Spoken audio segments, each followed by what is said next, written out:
Таджикистан, Таджикистан. Великая культура, великий народ, великая слава великих мудрецов.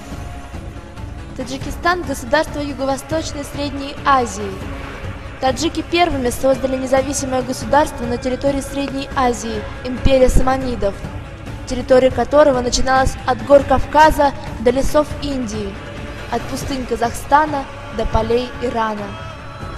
В империи, в которой изучали математику и астрономию, философию и медицину, родина великих мудрецов, как Рудаки, Фирдауси и Авиценна. Таджикистан – это виноградные поля Гисара. Таджикистан – это хлопковые поля Хатлана. Таджикистан – это гордость сагдийцев и высоких гор Бадахшана.